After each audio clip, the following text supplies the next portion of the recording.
So ఎప్పుడైనా సరే cultural migration అనేది మనం విదేశాలతోనే కాదు స్వదేశీయంగా కూడా చూడాలన్నమాట. అదే విధంగా భారతదేశంలో వివిధ రాష్ట్రాల్లో ఎక్కువ భాషలు మల్టీలింగ్విజం అంటే బహుభాషల్లో పిల్లల యొక్క ప్రావీణ్యం పెంచేందుకు భారతీయ భాషా క్యాంప్ అని చెప్పి గవర్నమెంట్ ఆఫ్ ఇండియా ఒక ప్రోగ్రామ్ కూడా లాంచ్ చేసింది. మనం గమనిస్తే పంజాబీ పిల్లలు ఈ భారతీయ భాషా క్యాంప్ ప్రోగ్రామ్ కింద తెలుగు నేర్చుకుంటున్నారు. పంజాబ్లో టీచర్స్ యూట్యూబ్ ద్వారా తెలుగు నేర్చుకుని పిల్లలకు తెలుగు నేర్పిస్తున్నారు అనమాట. అంటే ఒక సంస్కృతి వాళ్ళకి ఇంకో సంస్కృతి నేర్పించడం, ఒక భాష వాళ్ళకి ఇంకో భాష నేర్పించడం. మనం చూస్తే ఏక్ భారత్ శ్రేష్ఠ భారత్ అని చెప్పి 10 సంవత్సరాల క్రితం ఒక ప్రోగ్రామ్ కూడా లాంచ్ చేసింది మన గవర్నమెంట్ ఆఫ్ ఇండియా.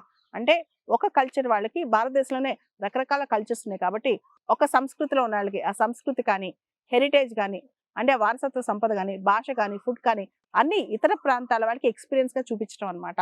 సో ఇది చాలా అద్భుతమైన కాన్సెప్ట్ అని చెప్పొచ్చు.